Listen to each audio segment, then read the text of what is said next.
The wind across the Montana plains didn't just blow.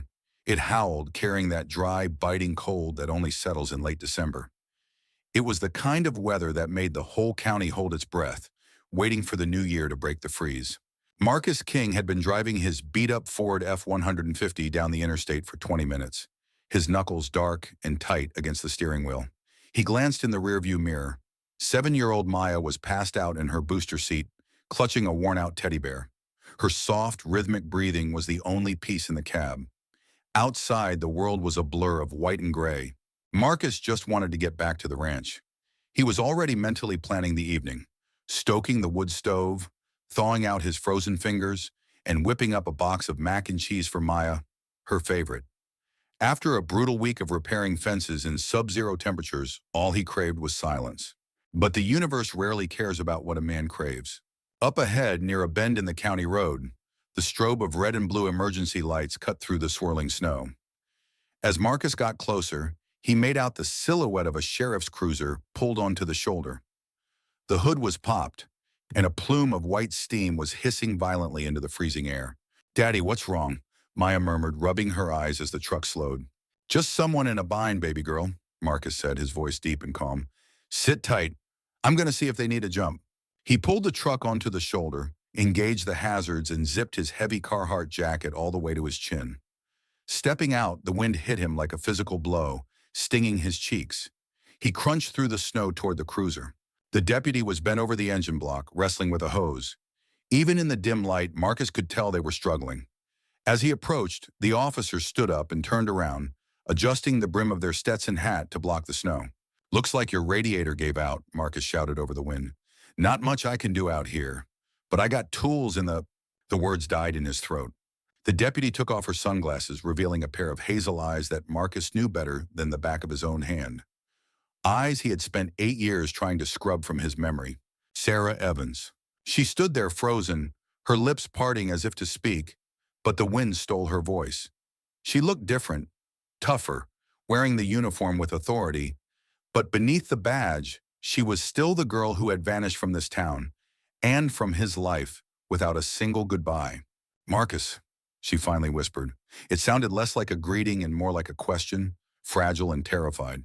Marcus felt his chest tighten, a mixture of shock and an old, dull ache he thought he'd buried under years of hard labor. He stared at her, the snow collecting on his eyelashes, unable to decide if he should turn around and drive away, or if he was rooted to the spot by the ghosts of their past.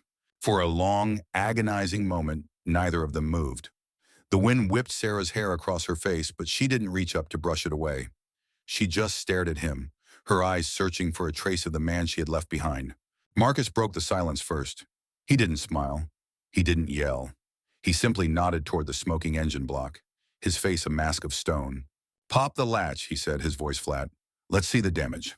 He walked back to his truck, grabbed his heavy-duty toolbox from the bed, and returned without looking at her. He leaned over the engine, the smell of sweet, burnt antifreeze filling the cold air. It was a blown-upper radiator hose, a classic winter breakdown. "I have a spare clamp and some high-heat tape in the box," Marcus muttered, his hands moving with the practiced efficiency of a man who fixed his own tractors. "It's a patch job, but it'll get you to the mechanic in town." "Marcus, Sarah started, her voice barely audible over the gale. "I was going to call you. I didn't know if you were still at the old homestead." "Pass me the wrench," he interrupted, extending a gloved hand without making eye contact. Sarah hesitated, then placed the tool in his palm. His refusal to engage stung worse than the cold. From the truck cab, a low hum cut through the tension as the passenger window rolled down. Maya stuck her head out, her braids dancing in the wind, eyes wide with curiosity. "Daddy, is the lady okay?" she called out, her voice bright and innocent. Sarah froze. She looked past Marcus, her gaze landing on the little girl in the booster seat. Maya had Marcus's deep, thoughtful eyes and a smile that seemed too big for her face.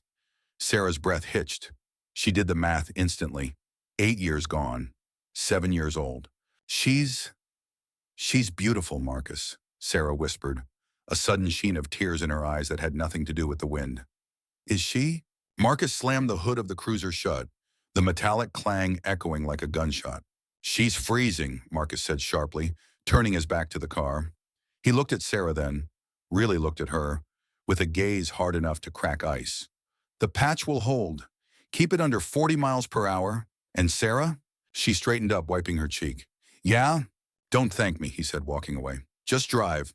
He climbed back into his truck, the heavy door thudding shut, sealing him and his daughter away from the woman who had once been his world. Saturday mornings in the valley were a ritual. Despite the lingering chill from the storm, the town's indoor farmers market was bustling with locals stomping snow off their boots and trading gossip over styrofoam cups of black coffee. For Marcus, it was a supply run.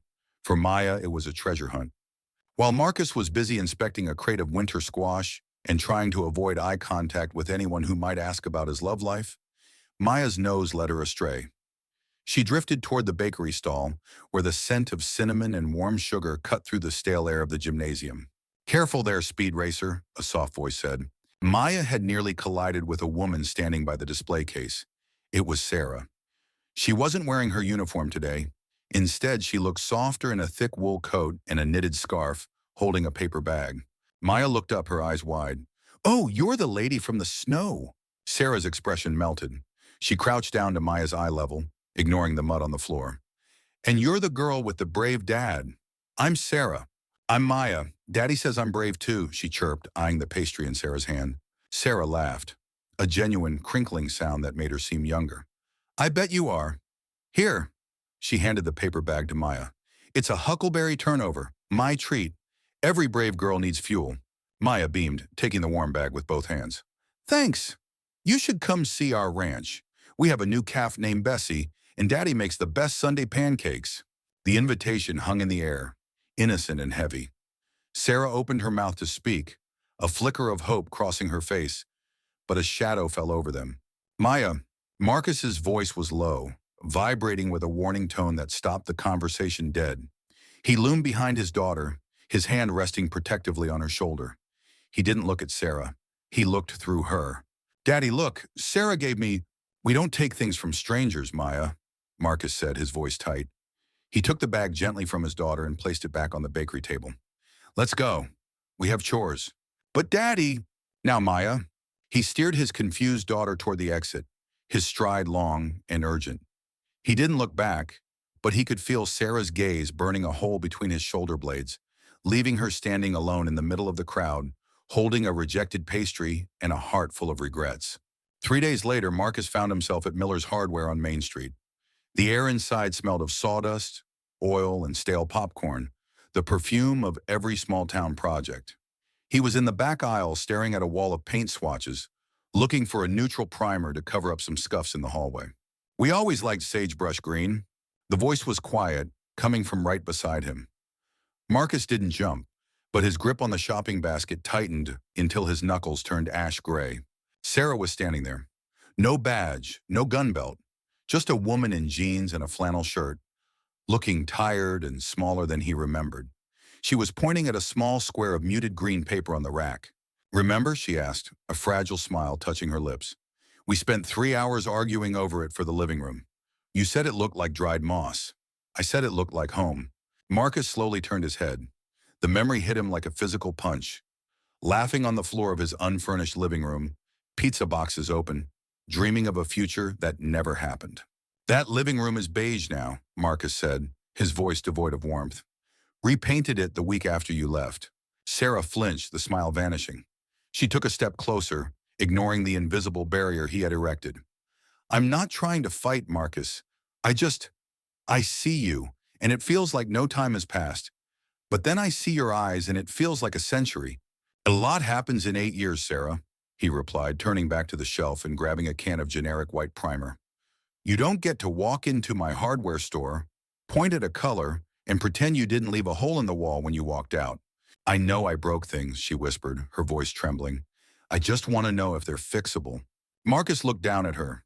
For a second, the anger in his chest wrestled with the old treacherous affection, but then he thought of Maya and the years of silence. Some things aren't meant to be fixed, he said, his voice low and final. They're meant to be replaced. He walked past her, the heavy can of paint swinging by his side, leaving her standing alone in the aisle, surrounded by 1,000 colors she could no longer choose. The sun was beginning to dip behind the Rockies, casting long, bruised shadows across the snow-dusted pasture. Marcus was in the machine shed, greasing the hydraulics on his tractor, when the crunch of gravel announced a visitor. He didn't need to look to know who it was. The heavy suspension of a county vehicle sounded different than a regular truck. Sarah stepped out of her cruiser, clipboard in hand. She was back in uniform, the badge gleaming in the fading light, her face composed and professional. "Official business, Marcus," she said before he could speak, though her eyes betrayed a hint of nervousness. "Sheriff wants everyone in the valley to know. We've got a ring of cattle thieves working their way up from Wyoming. Hit the Miller place 2 nights ago." Marcus wiped his hands on a shop rag, his posture stiff. "My herd is tagged and branded, Sarah. I keep a loaded 12-gauge by the door." "I know you do," she said, walking past him toward the main barn. She tugged on the sliding door, testing the latch. It rattled loosely. "But these guys are pros. They use tranquilizers and quiet trailers. That padlock is rusted through, Marcus. You need a heavy-duty deadbolt, maybe a motion light on the south side." She moved around the property with a familiarity that made his chest ache. She knew exactly which gate hinge squeaked and where the blind spots were. She wasn't just doing a patrol, she was fortifying a home she used to think was hers. Marcus followed her, watching her check the perimeter. When she finally turned to face him near the porch, the professional mask slipped. "You didn't have to drive all the way out here for a security update," Marcus said quietly. "You could have called." Sarah looked down at her boots, kicking at a loose stone. "The reception out here is spotty. And," she took a breath, the cold air misting in front of her. "I didn't come back to this town to disrupt your life, Marcus. But I couldn't sleep thinking about you out here alone if something happened. I just needed to know you were safe." "I've been keeping us safe for a long time," he replied, though the edge in his voice had dulled. "I know," she whispered. She climbed back into her cruiser, the engine roaring to life. "Lock the barn, Marcus." As her taillights faded down the long dirt road, Marcus stood alone in the dark. He looked at the rusted padlock she had pointed out. For the first time in years, the silence of the ranch didn't feel peaceful. It felt lonely. The next morning, the sky was a bruised purple as the sun struggled to break over the horizon. Marcus drove his truck a mile down the road to Mrs. Higgins' place. She was the closest thing to a grandmother Maya had, and the only person in the county who could tell Marcus he was being an idiot without him getting mad about it. He found her on her wraparound porch, rocking slowly in her chair with a quilt over her lap. The smell of wood smoke and strong chicory coffee hung in the air. "You look like you swallowed a lemon, Marcus," Mrs. Higgins said without looking up, pouring a second mug from the thermos she kept on the side table. "Sit." Marcus sat on the creaky steps, blowing steam off the coffee. "Just a long week, ma'am." "Don't lie to an old woman. It's bad for your soul," she snapped gently. She took a sip, her sharp eyes finally fixing on him. "I saw that cruiser at your place last night, and I saw how you looked at the grocery store the other day. You're walking around with a storm cloud over your head. She thinks she can just waltz back in," Marcus grumbled, staring into his black coffee. "Like nothing happened. Like she didn't leave us." "Is that what you're mad about?" Mrs. Higgins asked. "Or are you mad because you realized your heart didn't get the memo that she was gone?" Marcus stiffened. "I don't have time for riddles."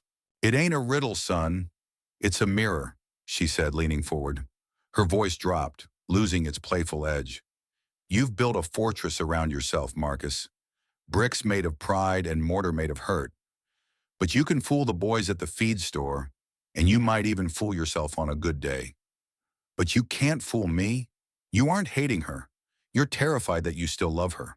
Marcus opened his mouth to argue, but the words died on his tongue. He stood up abruptly, the truth of her words hitting him harder than the winter wind. "Thanks for the coffee, Mrs. Higgins," he muttered, turning toward his truck. "Running away is what she did, Marcus," she called after him. "Don't you start doing it too." He slammed the truck door, but as he drove back to the empty ranch, Mrs. Higgins' words echoed in the cab, louder than the radio, louder than the engine, impossible to ignore. The neon sign of the Starlight Motor Inn flickered outside the window, casting a rhythmic, blood-red glow across the peeling wallpaper.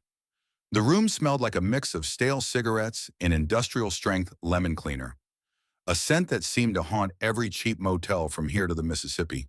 Jack paced the narrow strip of carpet between the bed and the dresser, his boots heavy against the floorboards.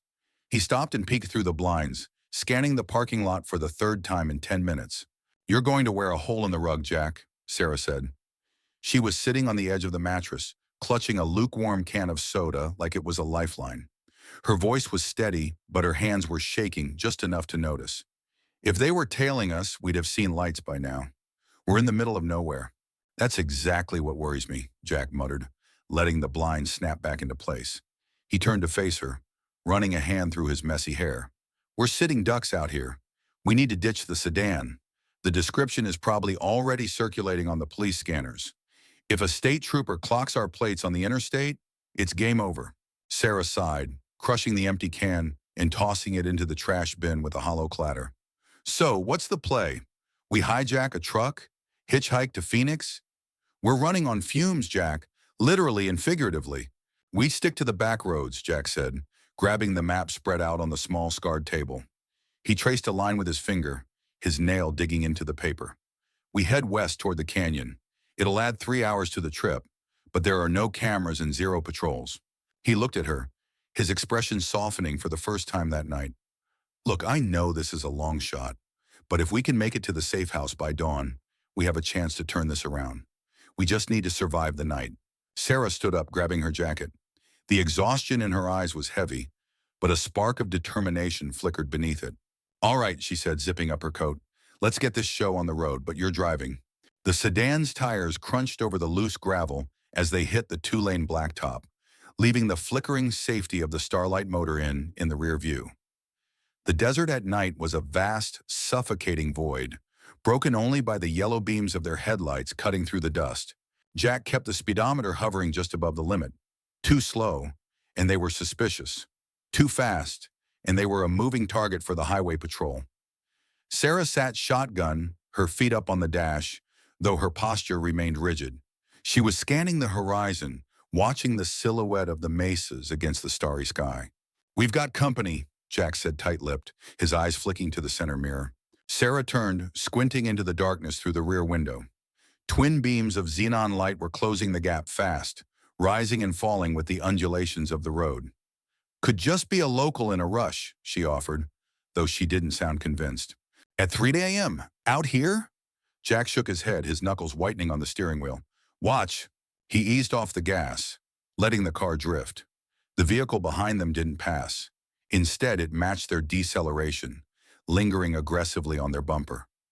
Then the high beams flashed, once, twice, blindingly bright in the desolate night, flooding their cabin with harsh light. It's a heavy-duty pickup, lifted. No plates on the front, Sarah reported, her voice dropping an octave as the adrenaline hit. They aren't passing, Jack. They're locking on. Hang on, Jack growled, downshifting hard. The engine roared in protest, the RPM spiking. We're about to see what this rust bucket can do. Check the glove box for the map. I need to know where this turnoff leads now. The sedan surged forward, tires screaming for traction, but the truck had raw torque on its side. The massive chrome grille loomed in the rear window, blinding them with an array of aftermarket floodlights. It looked less like a vehicle and more like a freight train bearing down on them. He's closing the gap, Sarah yelled, bracing her hand against the dashboard. Jack, watch out. Crunch. The impact jolted their teeth. The truck clipped their rear bumper, sending the sedan fishtailing violently across the double yellow lines. Jack fought the steering wheel, his forearms straining as he corrected the slide just inches from the gravel shoulder. The smell of burning rubber and unburnt fuel flooded the cabin. He's trying to pit us, Jack shouted over the redlining engine. We can't outrun a V8 on the straightaway. Scan the right side. I need an exit, a dirt road, anything. Sarah's eyes darted frantically across the dark blur of passing scrub brush. There, about a quarter-mile up. It looks like a fire road or a cattle trail. I see it. This is going to get rough. Jack did the unthinkable. He killed the headlights. The world outside plunged into absolute terrifying darkness. Trusting his memory of the road, he slammed on the brakes and yanked the wheel hard to the right. The sedan skidded off the asphalt, suspension groaning as it hit the dirt. A massive cloud of desert dust billowed up behind them, creating an instant smokescreen. Through the side window, they watched the truck roar past on the pavement, its brake lights flaring red, way too late as it missed the turn completely, disappearing around the bend. The sedan coasted over the washboard ruts, the suspension clunking loudly with every bump, before Jack finally killed the ignition. They rolled to a stop behind a cluster of scrub oaks, effectively invisible from the main road. Silence rushed back in, heavy and ringing, broken only by the metallic tick-tick-tick of the cooling engine and the settling dust. "Did they see us turn?" Sarah whispered, her hand still gripping the grab handle above the door. "I don't think so," Jack exhaled, the adrenaline crash hitting him hard. He slumped back against the headrest, rubbing his temples. "The dust cloud bought us a few seconds. They're probably halfway to the county line by now, thinking we're still ahead of them." They stepped out into the crisp desert air. The car was in rough shape. The rear driver's side fender was crumpled like a soda can, pressing dangerously close to the tire. Jack crouched down, using the heel of his boot to kick the metal back into place. It groaned in protest but bent just enough to clear the rubber. "We can't take this thing much further," Sarah noted, holding her phone up to the sky. "No service. We are officially in the boondocks." "That was the plan, remember? Off the grid." Jack walked to the edge of the ridge they had unknowingly climbed in the dark. Below them, about 2 miles across the valley floor, a solitary cluster of lights shimmered against the black landscape. It wasn't a town. It looked like a private compound, fenced and isolated. "That's it," Jack said, his voice dropping. "The coordinates match." Sarah joined him, shivering slightly as the wind picked up. "It looks quiet. Too quiet." "We ditched the car here," Jack decided, popping the trunk to grab their duffel bags. "We hike the rest of the way. If that truck circles back and spots the sedan, I want to be a ghost by the time they get here." The 2-mile hike was a masterclass in misery. By the time they reached the perimeter of the compound, their boots were scuffed from the rocky arroyo, and their shins were scraped raw by mesquite thorns. They crouched behind a rusted dumpster, catching their breath. The facility loomed ahead, a sterile concrete block that looked less like a house and more like a black site bunker. A 12-foot chain-link fence topped with razor wire separated them from the main building. "Security looks tight," Sarah whispered, wiping sweat from her forehead with her sleeve. "Cameras on every corner. If we trip a silent alarm, the sheriff's department won't be the ones showing up. It'll be private contractors." "Then we don't touch the fence," Jack replied, scanning the ground. He pointed to a dry wash that ran underneath the fence line, where the recent rains had eroded the earth just enough to create a gap. "We go under. Low crawl. Watch your head." They shimmied through the dirt, the razor wire humming ominously in the wind above them.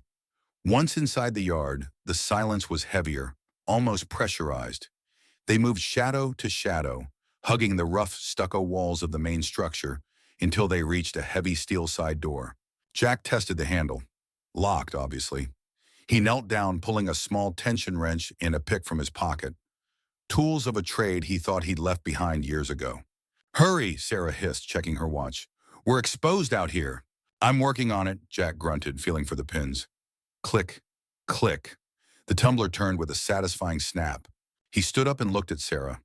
The moonlight reflected in her eyes, showing a mix of fear and adrenaline. There was no turning back now. Whatever answers they were looking for, or whatever trap was waiting, lay just on the other side of that steel slab. "Ready?" Jack asked, his hand on the latch. "No," Sarah admitted, pulling a small flashlight from her jacket. "But open it anyway." The heavy steel door swung open with a reluctant groan, revealing a corridor bathed in the sterile, icy blue glow of LED safety lights. The air inside was recycled and frigid, a sharp contrast to the dusty, arid wind of the desert night they had just left behind. Jack signaled for silence, his boots making no sound on the polished concrete floor. Sarah followed close behind, her flashlight beam cutting through the gloom. This wasn't just a hideout, it was a data farm. Rows of server racks hummed rhythmically in the main room, blinking like the heartbeat of a sleeping giant. "Jack," Sarah whispered, her voice trembling, not with fear, but with realization. She pointed to a terminal at the far end of the room. "That's the main uplink. If the files are anywhere, they're on that hard drive." Jack moved quickly, his fingers flying across the keyboard. He wasn't a hacker, but he knew enough to recognize a bypass when he saw one. He slotted a decryptor drive into the USB port. A progress bar appeared on the screen. "Downloading, 15%. "We don't have much time," Jack muttered, his eyes darting to the security monitors on the wall. "That silent alarm we were worried about? I think I just triggered a remote alert. Look." On one of the screens, the front gate camera showed headlights. Not the single truck from earlier, but a convoy. Two black SUVs with government plates were tearing down the access road, kicking up a storm of dust. The feds, Sarah asked, her face pale. Or the people who pay them, Jack corrected grimly. We've got the leverage. Now we just need to survive long enough to use it. The screen pinged, download complete. Jack yanked the drive, shoving it into his jacket pocket. We're leaving out the back, through the drainage tunnels. It's going to be tight, and it's going to be dirty, but it's the only way we keep breathing. They sprinted toward the rear exit as the sound of sirens began to bleed through the facility's walls. Jack paused for a split second, looking back at the glowing servers. They had the truth in their pocket, but the war had just begun. He kicked the back door open, and they vanished into the darkness of the American wilderness, ready to face whatever came next. That concludes this chapter of Jack and Sarah's journey. They secured the evidence, but the stakes have never been higher. I have a question for you guys. If you were in Jack's position, would you have tried to negotiate with the agents in the SUVs? Or would you have run into the tunnels like he did? Let me know your strategy in the comments below.